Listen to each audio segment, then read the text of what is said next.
Halo insan Astragro, apa kabarnya nih? Semoga kalian selalu diberikan kesehatan ya. Ingat, di cuaca yang lain gak menentu seperti sekarang ini, kadang panas, kadang hujan. Nah, ini rawan-rawan penyakit nih. Ada penyakit flu, ada penyakit batuk nih kadang-kadang nih. Nah, makanya kalian tetap harus menjaga kesehatan dan istirahat yang cukup. Itu kuncinya. Oke, jadi kalau misalkan tubuh kita sehat, tubuh kita oke, nah itu pasti meningkatkan produktivitas dalam bekerja juga, ya kan? Nah, balik lagi nih di program Agro Varia Life Talk. Nah, yang biasanya kalian tonton dipandu sama Teh Feni yang cantik, yang heboh, yang wah keren banget lah pokoknya. Nah, kesempatan kali ini dipandu sama saya dulu nih. Sebelumnya perkenalkan, nama saya Fazar Reno Gali. Saya dari divisi Communication and Public Affair. Jadi di episode kali ini kita akan membahas sedikit kilas balik nih atau flashback dari para BOD Astra Agro. Ada dari Bapak Santosa, ada dari Bapak Rujito, dan juga ada dari Bapak Eko Prasetyo Wibisono. Tanpa berlama-lama lagi, langsung aja kita tonton episode yang berikut ini.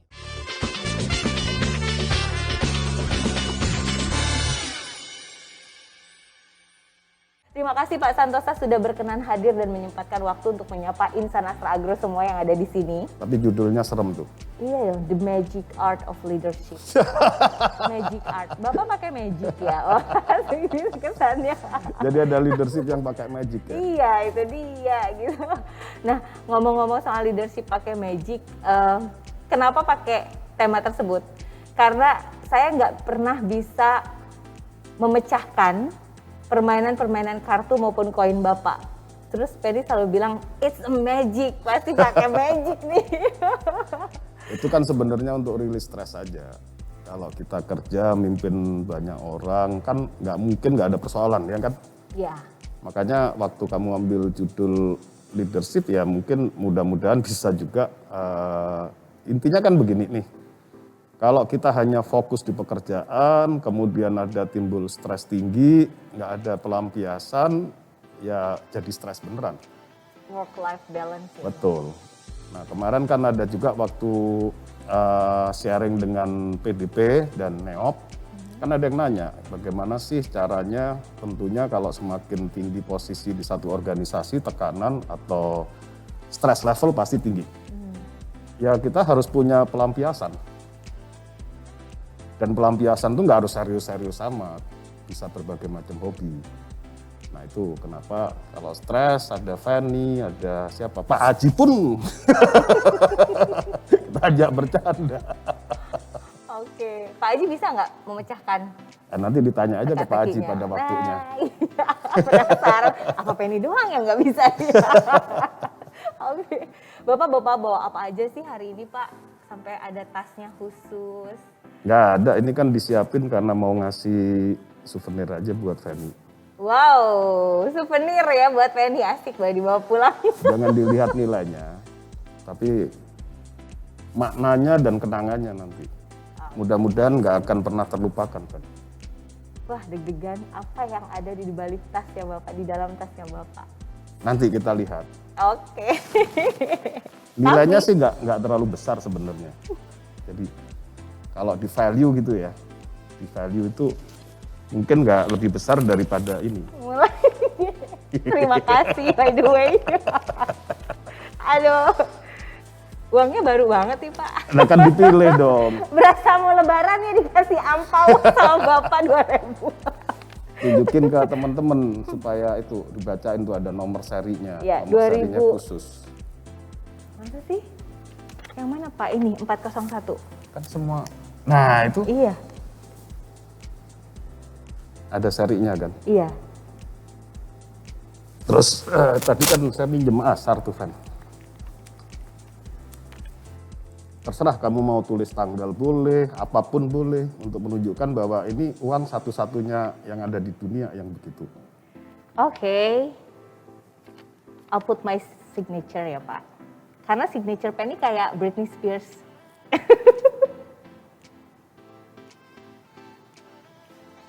Kehapus nggak tuh nanti? Mungkin ditandai apa kayak gambar gitu, kayak hati, kayak apa, terserah. Oh ya. Yang nggak mungkin ditiru orang. Oke, dikasih love. Wah, ini terinspirasi laughing apa gimana? Udah sangat, Bajunya pink. nah itu dia. Tuh, udah kelihatan kan ya? Udah dikasih, mana? Gini ya? Iya. Tuh. Pernah Dikasih lap. nonton nggak? Nonton apa Pak? Nonton film lah. Oh nonton apa. iya dong. Tadi Coba malam nonton dirobek itu. kayak petugas film gitu. Sayang Bagian. Pak uangnya. Dirobek nih. Penny yang robek. Iya. Sayang Pak. Ya sepotong kecil nanti kan bisa diselotip. Jangan semua, ujung-ujungnya aja. Oh ujungnya aja. Oke. Kayak kalau karcis tiket bioskop aja. Di bagian ini ya. Ya boleh. Bismillahirrahmanirrahim. Ya Allah pertama kalinya ngerobek uang. Dah, terus Oke. robekannya kamu taruh di bawah itu. Di sini. Di bawah Pulpen. pulpoin biar enggak. Nah, Gini. gitu. Oke. Terus uangnya dilipat. Ya. Yang rapi. Oke. Lipat lagi. Wah ketahuan nih dites ngelipet sama Pak San. Ketahuan nggak pernah nyetrika kalau gini. Sampai kecil banget. Segini cukup Pak. Sekali lagi. Oke. Lagi? Udah nggak muat nanti kamu. Udah berat kan lipatnya. Nah. Ini yang rusakin siapa uangnya? Ini. Kamu tadi nggak ada baca tulisan kecil-kecil di bawah? Enggak. Barang siapa merusak properti negara. Uang ini properti negara, jadi bukan saya. Aduh. Itu ada ancaman hukuman pidananya. Aduh jebakan ini. Ya. Jadi ini nggak ada uang 2.000 yang lain kan? Satu udah kamu tandain, Iya. yang kedua juga sudah kamu robek. Oke? Nah sekarang kita masukkan di sini. Lihat baik-baik. Ya. Ya.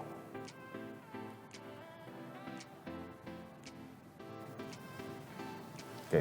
Lihat baik-baik. Aku kemana? Ini tadi kan udah dari tadi. Iya. Kan aku bilang ada souvenir buat Fanny. Ada souvenir buat Fanny ya. Buat Teteh.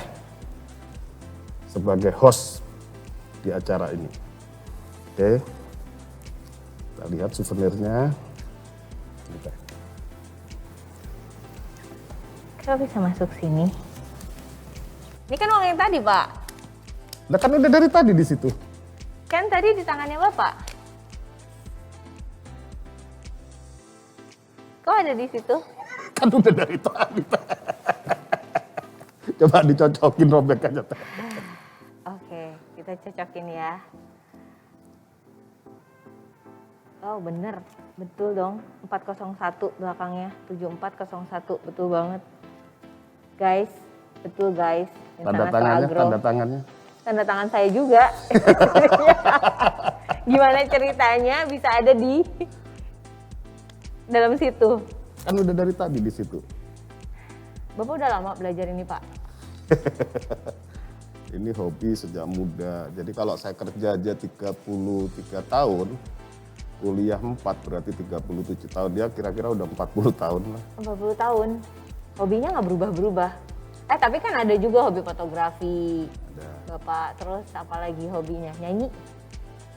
Nyanyi suara saya nggak pernah bagus. Teh.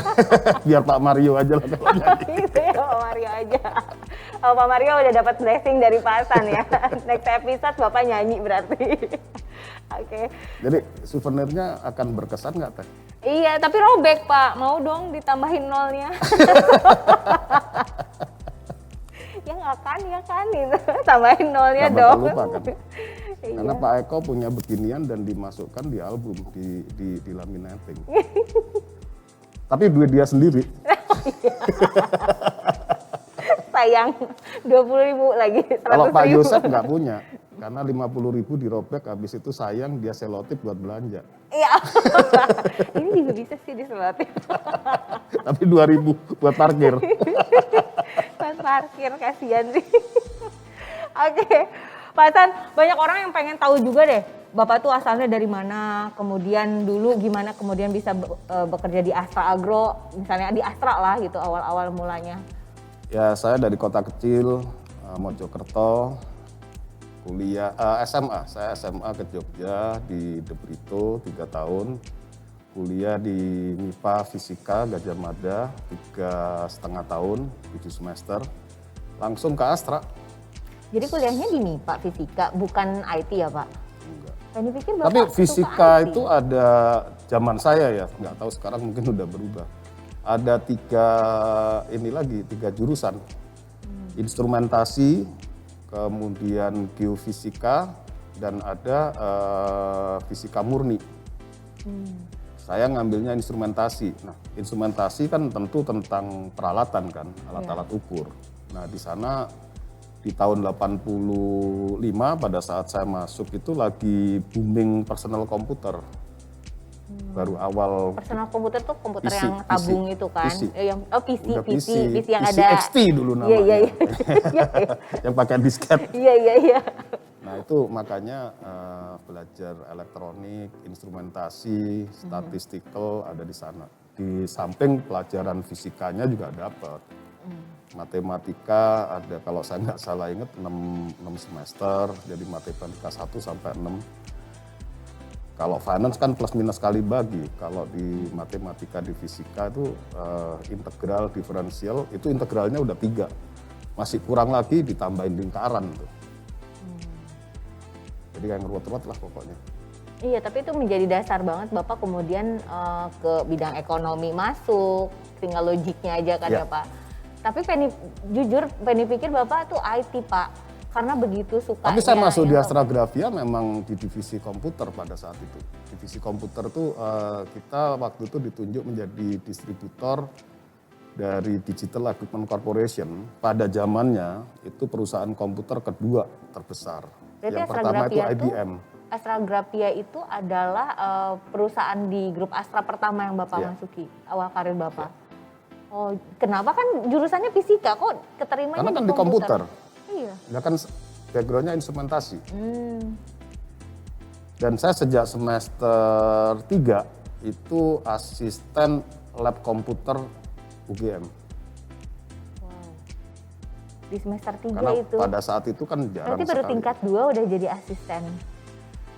Di semester 3 itu 1,5 tahun. Iya. Ada 2, saya jadi asisten di lab komputer UGM dan lab asisten di lab fisika dasar. Berarti kesayangannya dosen lah ya pasti, karena selain pinter juga deket pasti sama dosen. Nah memang strateginya akhirnya kan kepala lab komputer menjadi dosen pembimbing. Jadi Nah, saya nyiapin skripsi itu di semester 5.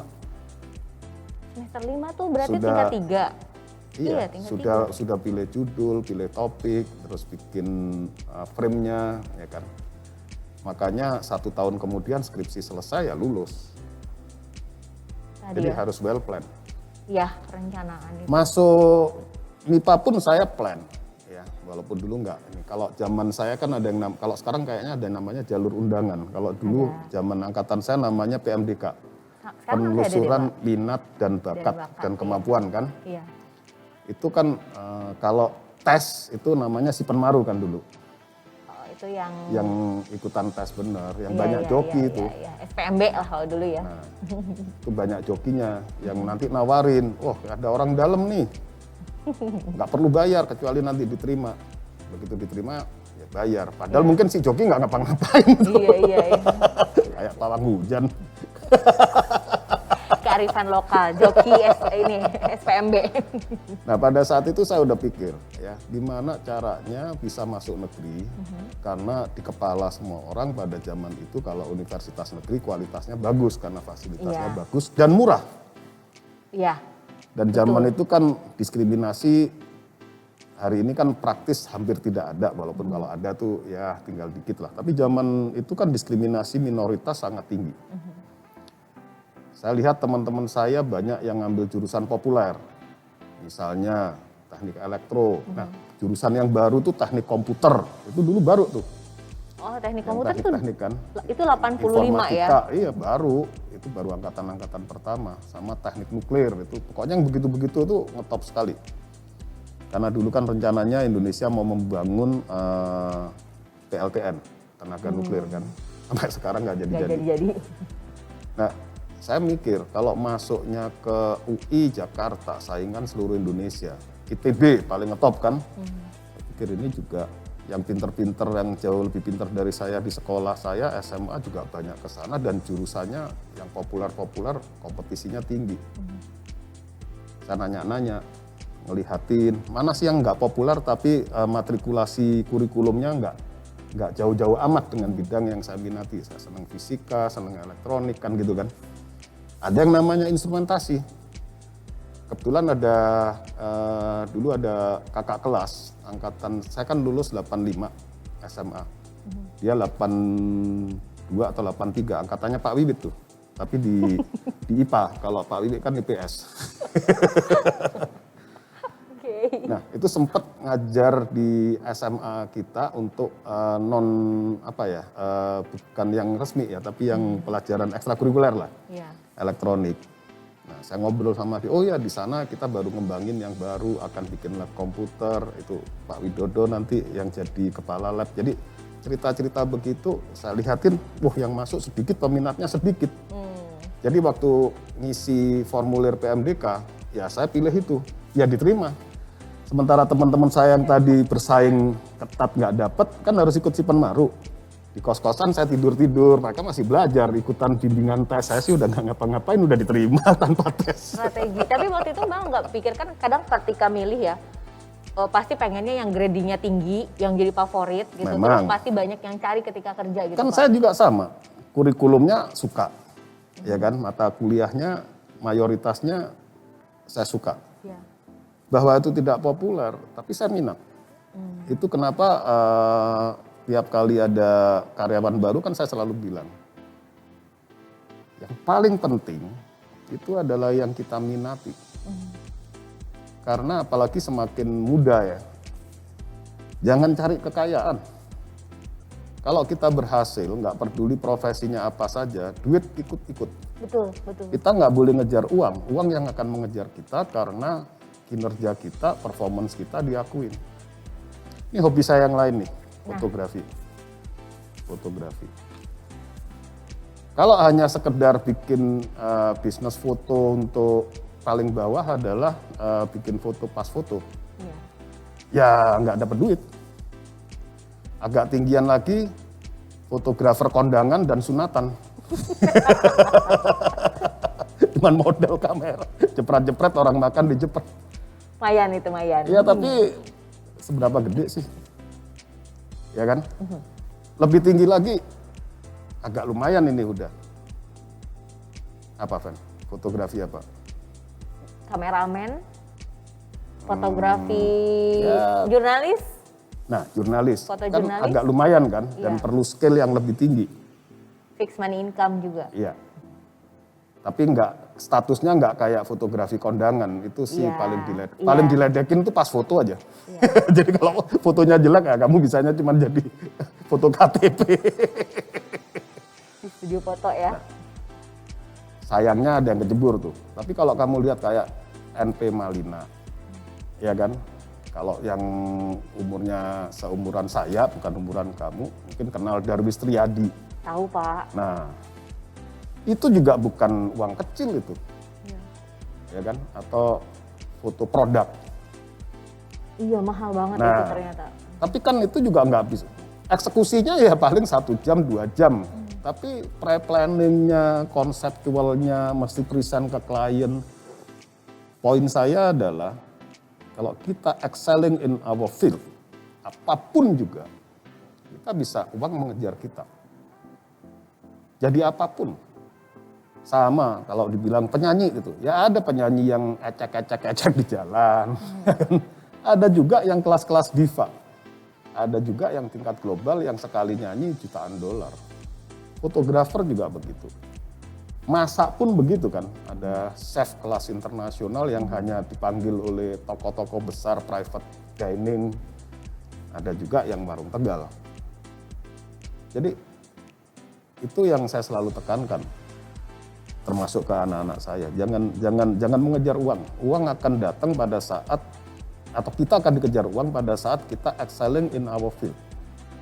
Dan untuk bisa excelling in our field, harus suka, harus cinta, dan harus mendalami. Kalau kita hanya sama saja dengan yang lain, ya ya nggak dapat apa-apa. Mau dikejar kayak apa, akhirnya malah jadi ngambil langkah-langkah yang nggak karuan, penipuan lah. Nah, dan harus sabar. Ada proses usaha itu Nggak makan. ada yang instan. Ya, nggak ada Banyak. yang instan. Dan kalau orang yang berhasil bener itu biasanya reputasi terbangun bukan karena dia woro-woro, tapi justru orang lain yang mengakui oh dia hebat. Dulu pernah Penny ke ruangan Bapak, Penny tanya gini, Pak, kalau ngelihat orang-orang yang saat ini di Astra Internasional misalnya, katakanlah Pak Gideon, kayaknya masih muda banget. Ada jalur fast track nggak sih Pak untuk masuk tuh? Gitu. Kemudian Bapak sampaikan, enggak, itu sama aja rekrutmen biasa dan lain sebagainya. Kan selalu saya kebetulan Fendi kan masuknya pro hire kan dari fresh graduate kan. Kuncinya kan 3, kemauan, kemampuan, dan kesempatan. Mau dulu nih. Kalau kita sudah mau, maka akan mampu. Kalau mampu, begitu ada kesempatan, yang akan mendapatkan kesempatan adalah orang yang paling mampu. Supaya mampu, kan harus mau. Poinnya kan ke situ.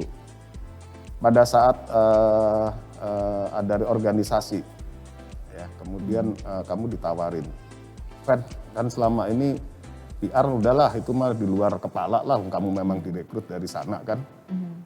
Pegang investor relation mau nggak? Nah itu dulu kan.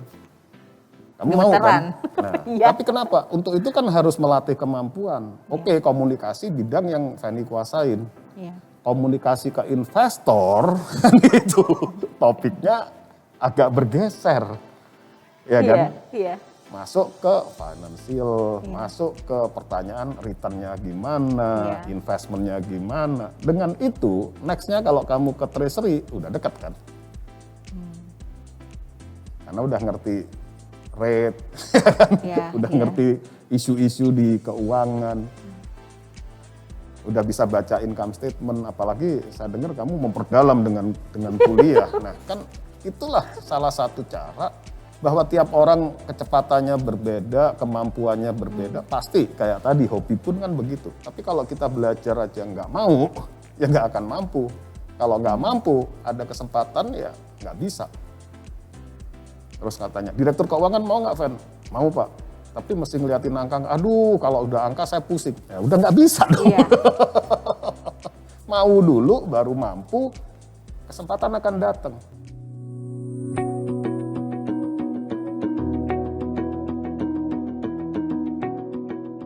Kalau bicara mengenai Pak Rujito, kalau udah punya pengen, udah punya tujuan gitu, gak mungkin gak kecapai gak sih guys gitu. Buat anak-anak yang baru gabung Instan Astra Agro yang masih muda-muda mungkin belum terlalu banyak kenal sosok beliau karena udah jarang ke site, udah jarang berkomunikasi ya Pak ya.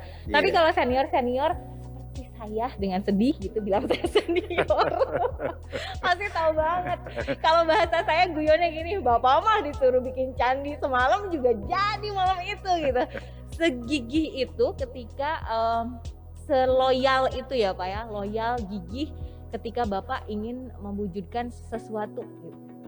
Termasuk dalam pekerjaan. Iya, jadi dalam hidup saya itu memang ada satu motivasi khusus ya. Jadi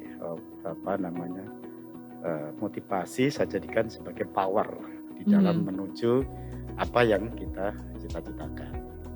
Setiap ada penugasan dari atasan ya, dari waktu saya masuk Astra di tahun 90-an pun selalu saya tanamkan dari diri kita bahwa motivasi itu menjadi nomor 1. Nah, dengan motivasi yang kuat kita masukkan menjadi power, itu akan mendorong semuanya menjadi nikmat ya, dan menjadi bergairah. Contoh, ada penugasan. Orang kan bisa berpikir penugasan itu beban. Kalau saya tidak. Penugasan amanah yang menjadi tantangan dan kita nikmati. Walaupun kadang-kadang ditugasin itu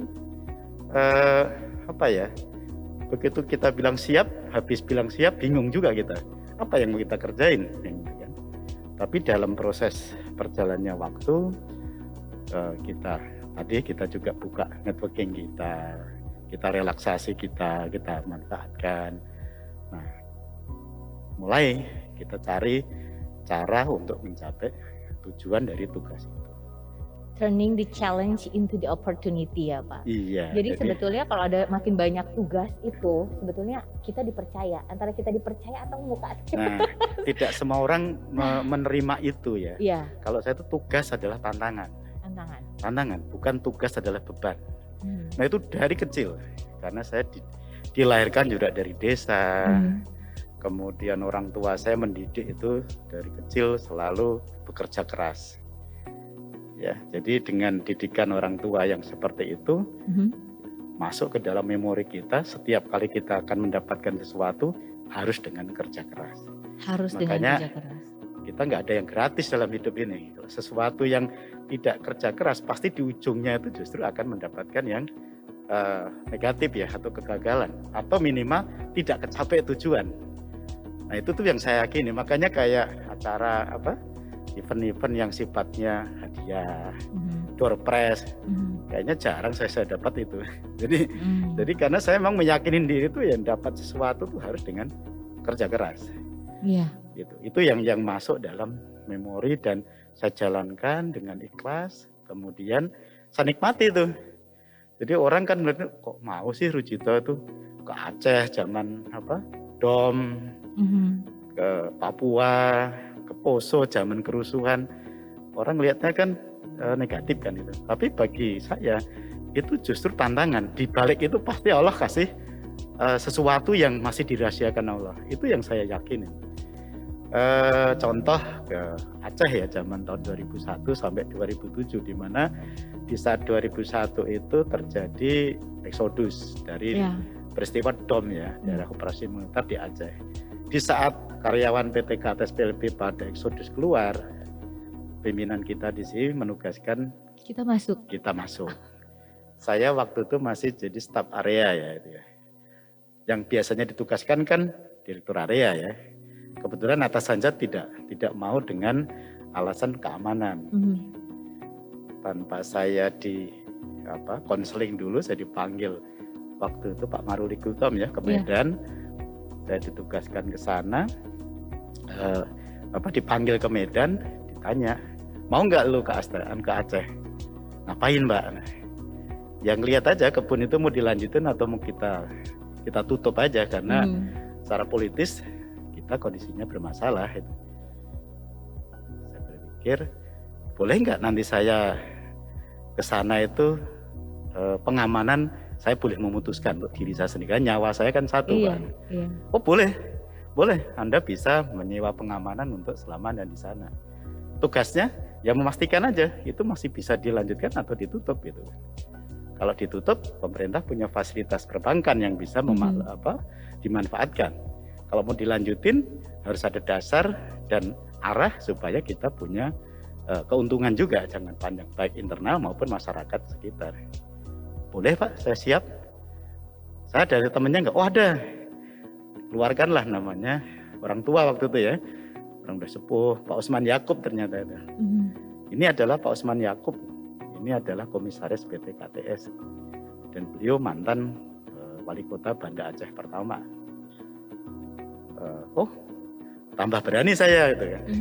Nah begitu saya bilang berani, saya ditarik sama Pak Suhemi atasan saya yang waktu itu direktur area A1 ya itu ya, Jambi, Aceh dan Palembang. Bawa ke kamar, lo gak sayang sama nyawamu? Lo gak sayang sama anak istrimu? Saya gak berani Cid. Kamu bener sewet nyawamu? Terus saya diam. Kemudian saya bilang, Pak, mestinya Bapak bersyukur punya anak buah mau menjalankan tugas mewakili Bapak. Dan kalau Bapak ketakutan, saya bisa mati di sana loh. Iya. Kita kalau mau masuk ke daerah yang seperti itu, kita harus tenang, kita harus kuat, dan kita harus ikhlas gitu kan. Dan jangan nakut-nakutin. Lo serius nih? Serius Pak, dirangkulin lah. Ya udah, saya doakan aja. Terus istrimu, jangan ngasih tahu keluarga saya, bisa bubar semua malah rencana ini. Nanti pas sudah jalan aja nanti baru diberitahu gitu kan.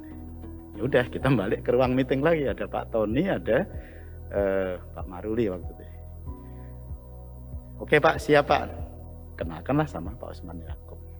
Nah, di situ kami besoknya langsung berangkat naik Smack ya waktu itu namanya, pesawat yang cuman muat 6 orang itu kan, atau 9 ya dengan pilot sama krunya itu, jadi 9 DC-9 itu kan model Smack itu ya.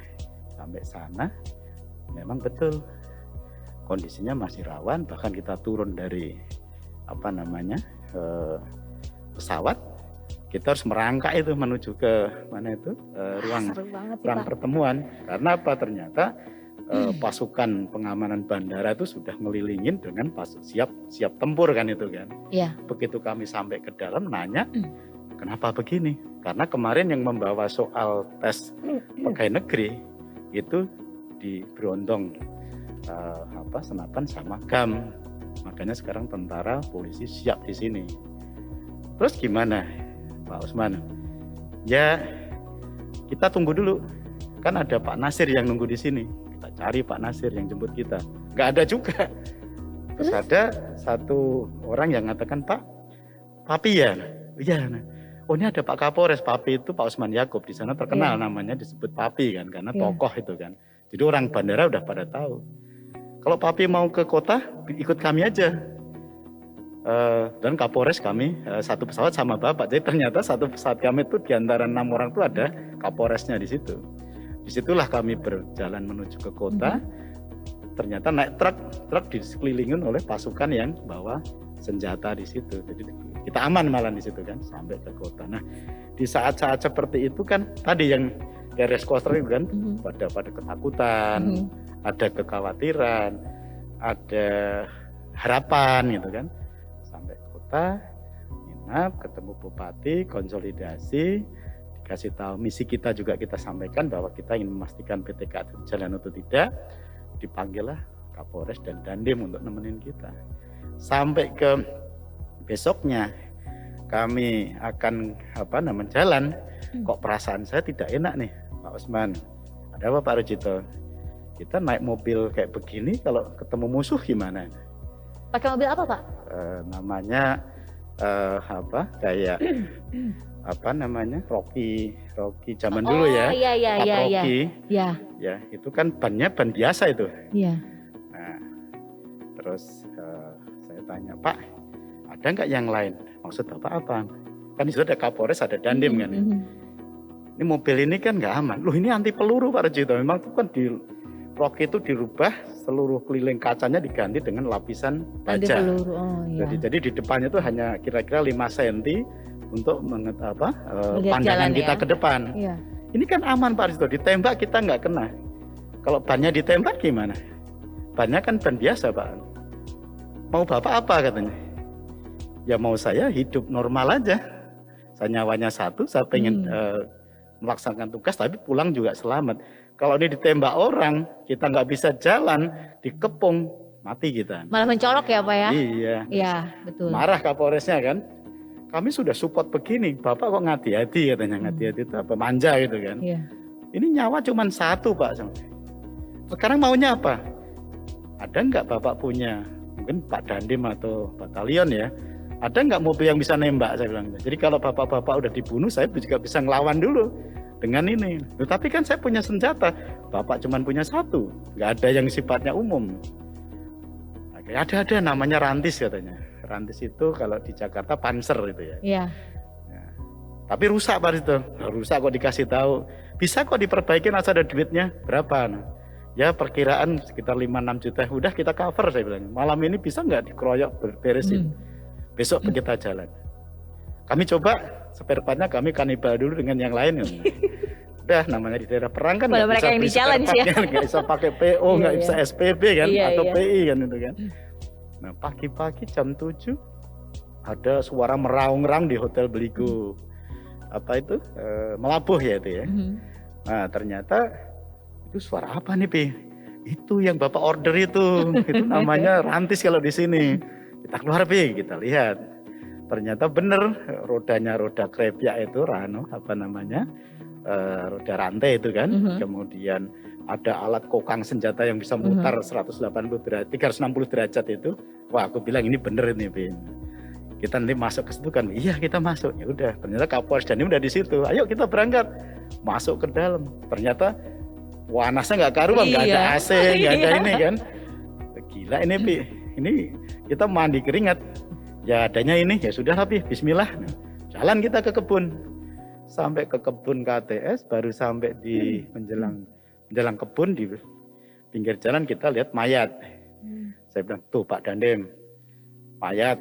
Iya, tadi malam kontak katanya. Masuk ke kebun, baru kira-kira 500 meter ketemu mayat lagi. Nah tuh, jadi kalau kita kemarin tuh jalan pakai mobil itu, nggak ada jaminan. Gitu. Selesai kita. Nah, kita pakai panser atau rantis, depannya satu truk pasukan, belakangnya satu truk pasukan. Hanya untuk melihat PT KTS, Pak. Karena saya pikir kalau kita tidak aman, selesai juga misi ini. Ini baru sampai, kita keliling, lihat tanamannya udah sekian tahun nggak dirawat, nggak dipanen gitu ya, udah 3 tahunan lah kalau nggak salah waktu itu. Karena konflik ya Pak? Karena konflik kan. Saya memberanikan turun, kayaknya aman ini. Setelah dari panser tuh kan, nggak ada orang, nggak ada ini.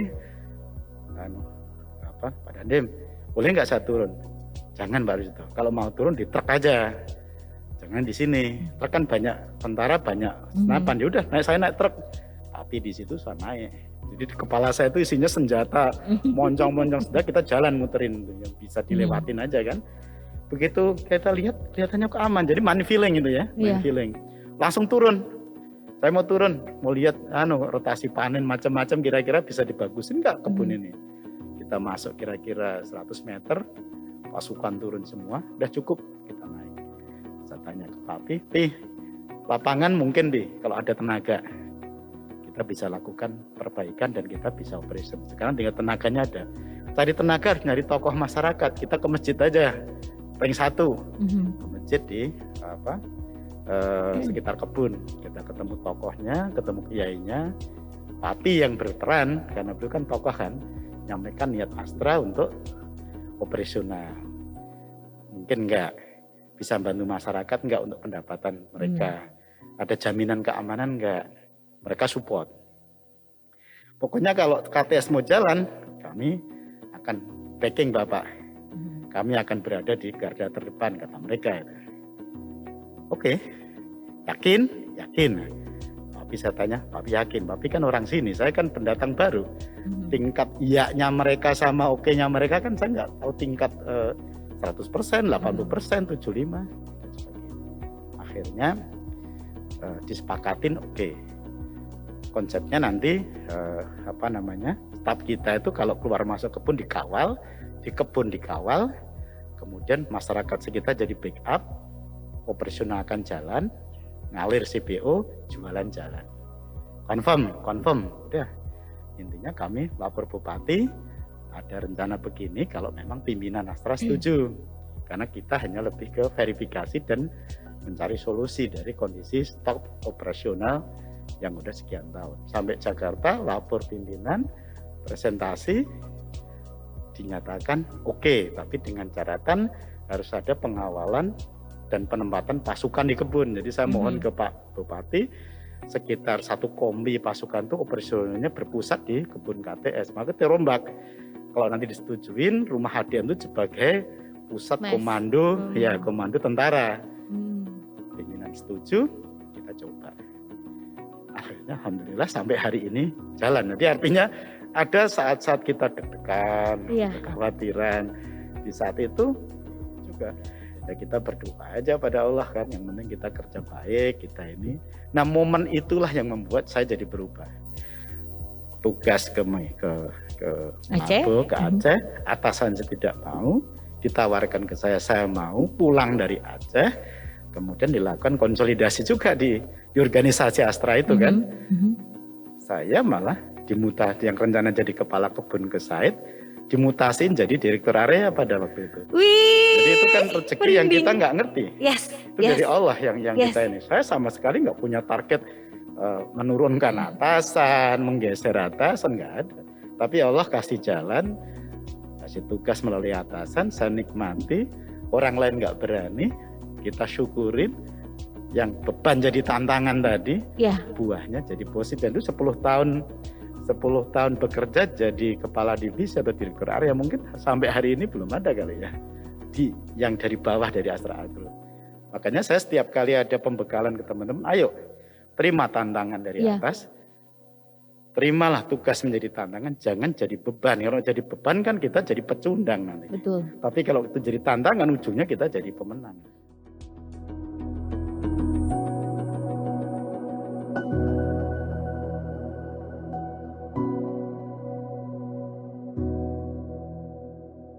Nggak nyangka kita udah Oktober lagi. Habis Oktober kita merayakan HUT, lalu persiapan akhir tahun, terus bonusan gitu ya. Kan di sebelah saya ada Pak Eko. Tapi guys, Pak Eko ini lagi sedih.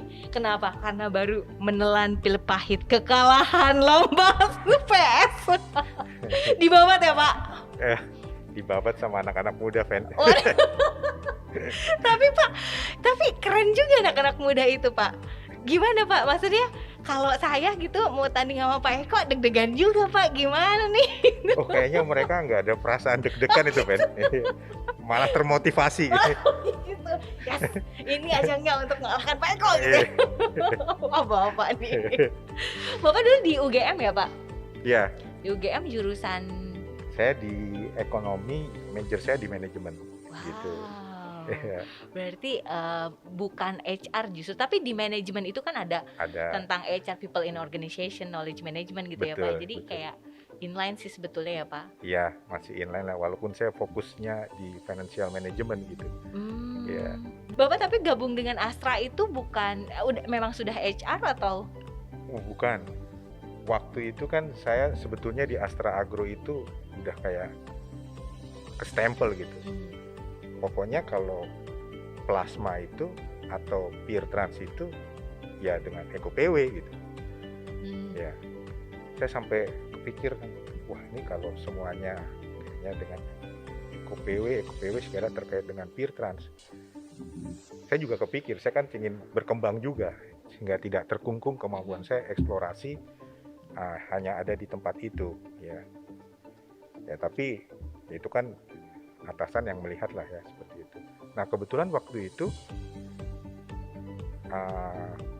Pak Handoko atasan saya banyak berterima kasih dengan atasan-atasan yang di Astra Agro karena mereka betul-betul bisa mengeksplor kita gitu dan memperhatikan nih anak mau kemana nih gitu. Dan itu saya mendapat message di situ. Nah, dia menawarkan, kamu mau nggak untuk menanganin, kita kan punya kantor perwakilan lah gitu kan. LO ya Pak? LO ya, yang waktu itu kantor perwakilan kita bukan hanya sebagai procurement office ya, jadi untuk masalah perizinan, mensupport masalah yang mensupport backup masalah terhadap yang di area tersebut dan juga menjadi tempat posisi dari kantornya direktur area ya. Kamu tertarik nggak untuk menangani kantor perwakilan? Saya mikir aja, wah harus pindah ke site dong nih gitu. Tapi saya pikir yang memotivasi saya sebetulnya saya dapat sesuatu yang baru nih. Nintendo baru. Iya. PS baru. PS baru. saya mendapat sesuatu yang mungkin saya nggak akan dapat kalau saya tetap ada di plasma gitu. Walaupun notabene saya rasa yang punya kemampuan terkait dengan masalah plasma pada saat itu saya merasa confidence banget gitu ya. Tapi saya pikir masa saya nggak punya ekspor di tempat lain. Akhirnya yang memotivasi saya, mungkin ini saya dapat experience baru gitu ya, saya terima gitu ya Pak Handoko. Akhirnya saya bekerja pindah nih ke Pekanbaru. Walaupun pada saat itu ada yang juga ada isu-isu, wah Eko PW dipindah di mutasi ke Pekanbaru. Karena kan saya waktu itu kan serikat pekerja juga. Saya juga anggota serikat pekerja juga. Karena vokal gitu. Saya anggota serikat pekerja juga. Cuman ya saya nggak memikirkan itu. Saya berpikir positif aja bahwa ini adalah untuk kembang karir saya. Terlepaslah masalah mau itu ada di belakangnya mau maksud seperti itu saya nggak pikirkan gitu. Sehingga saya juga waktu itu pengurus serikat pekerja ya saya terima aja. Saya pikir ini explore tempat saya. Nah, pada waktu di Pekanbaru itulah saya tuh berterima kasih sekali. Waktu itu atasan saya ada Pak Joko, ya, Pak Handoko, sama Pak Bambang Suset. Yang saya rasakan trust-nya gitu loh, Fen. Ya, trust-nya mereka ke saya itu membuat saya menjadi banyak hal yang saya bisa explore gitu.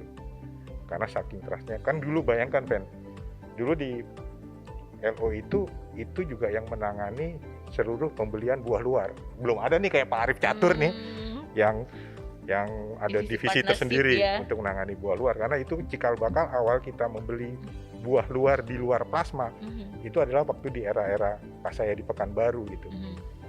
Jadi saya diberi otoritas ini untuk menentukan margin, untuk membeli, ya, dan setiap pembelian buah waktu itu di seluruh kebun di area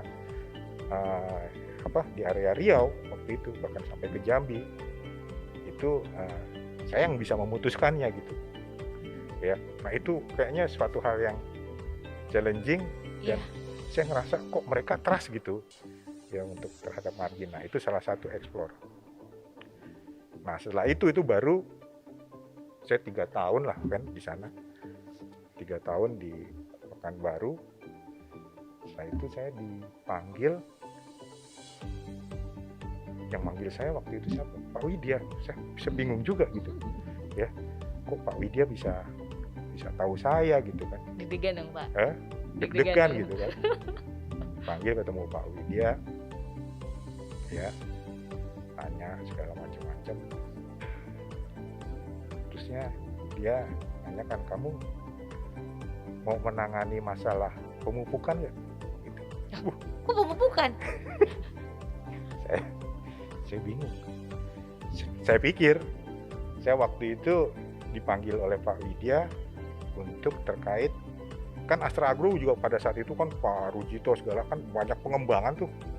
Nah salah satu pengembangannya itu adalah terkait juga kita punya kewajiban untuk mengembangkan plasma. Saya pikir saya dipanggil karena background saya dulu pernah lama di plasma, saya dipanggil untuk menanganin itu, membantu Pak Rujito gitu kan, ya. Atau Pak Eko Stiono waktu itu, ya. Ternyata saya ditangani pemupukan. Saya bingung, ini kan bukan orang agronomis katanya gitu. Loh, saya sempat nanya, Pak dasarnya apa Pak? Kenapa saya untuk menangani pemupukan?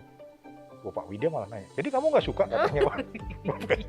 Bukan nggak suka, siapa yang nggak suka balik lagi ke Jakarta gitu kan Fen? Ya enggak Pak, bukan nggak suka, saya ini aja. Ya udah, nggak apa-apa kalau kamu suka, kalau kamu mau, kamu nanganin.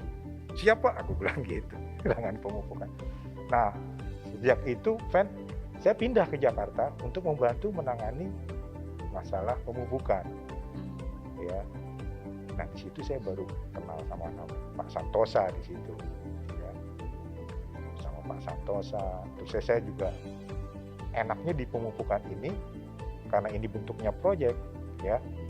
Saya jadi intens berdiskusi dengan Pak Tony dan Pak San, seperti itu, ya.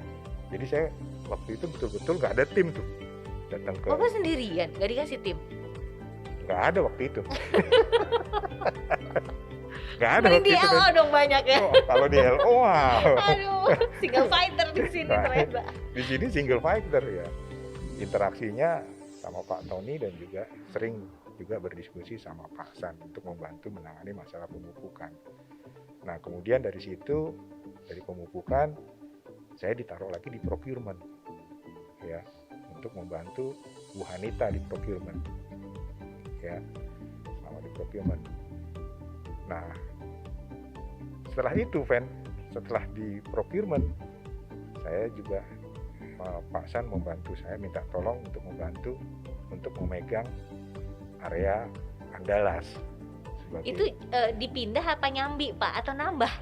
Nambah itu Fen. Nambah kerjaan. Enggak, itu artinya dipindah Fen. Saya dari pemupukan Ke procurement pindah. ke procurement di bawah Bu Hanita, ya. Setelah di bawah Bu Hanita, saya dipindah untuk memegang area Andalas keuangan, ya, sama Pak San di situ. Nah, saya ngeliat sih kalau ngeliat alur saya sampai dengan di area megang finansial itu masih terkait dengan masalah background saya tuh, Fen. Iya. Ya, walaupun di pemupukan saya agak aneh juga tuh. Iya. Karena saya harus belajar. Nggak apa-apa, kalau saya sih positif yang saya ambil, saya ini dapat mengeksplor satu hal yang baru nih, ya, menambah wawasan itu aja. Jadi saya belajar sendiri tuh lagi mengenai masalah agronomis, terkait pemupukan segala seperti itu, ya. Nah, setelah itu dipegang di Direktur Keuangan Area Andalas, saya pikir tuh masih sesuai dengan background. Iya. 2 tahun saya di situ. Nah, setelah itu suatu ketika sore-sore saya dipanggil Pak Hasan lagi. Kok kamu mulai megang human capital? Aku bilang human capital. Kayaknya saya nggak pernah punya background mengenai human capital gitu. Tapi setelah itu saya mikir saya nggak perlu waktu panjang untuk menjawab Pak Hasan, karena yang ke-explore ke saya, wah ini saya dapat sesuatu yang baru lagi nih gitu. Saya dapat experience yang baru gitu. Nggak kepikiran masalah karir atau segala seperti itu. Saya melihat bahwa ini ada sesuatu yang baru lah. Iya. Yang menurut saya, walaupun saya juga pikir, tahu apa ya human capital segala seperti itu. Tapi nggak apa-apa, Pak Hasan memberikan itu, saya nggak pikir panjang tuh, Fen. Ya Pak, saya akan menangani human capital. Nah itulah jalannya, Fen. Ya, sehingga saya sampai sekarang bergelut di human capital gitu. Tapi memang Makanya saya juga sampaikan ke teman-teman, ya, harus selalu positive thinking untuk pada saat setiap kita diberi challenge baru. ya. Karena beda antara kita mempunyai positive thinking sama negative thinking. Karena saya juga merasakan ada orang yang kadang-kadang berpikir pada saat dia dimutasi, pada saat dia dikasih challenge baru, dia berpikir, wah saya dibuang nih. Gitu. Saya dibuang nih. Ya. Saya harusnya punya opportunity yang lebih di karir yang di sini, di posisi ini, tiba-tiba saya ditempatkan yang lain. Ya, negatif thinking kan langsung bergerak bahwa wah saya dibuang. Nah, saya selalu teringat, makanya saya selalu senang saya selalu dapat insight dengan atasan-atasan yang di Astra. Saya selalu ingat banget itu omongannya Pak Widya ya. Sebetulnya besar atau tidaknya kamu terhadap persepsi terhadap tugas yang diberikan itu sebetulnya tergantung kamu sendiri. Yes. Ya. Ya. Bukan orang lain ya. Kalau kamu diberikan tugas ini dan merasa bahwa ini dibuang atau merasa menjadi lebih kecil atau lebih itu, maka akan menjadi lebih kecil lah peran kamu kan gitu. Ya. Tapi kalau kamu diberikan tugas dan merasa bahwa wah ini excited nih, wah ini pasti gue akan dapat sesuatu nih dari sini, ini akan bisa ini, itu akan menjadi besar gitu. Nah itu yang saya selalu ingin sampaikan ke teman-teman bahwa positive thinking itu bisa mendrive kita gitu, ya, untuk mencapai apa yang kita inginkan.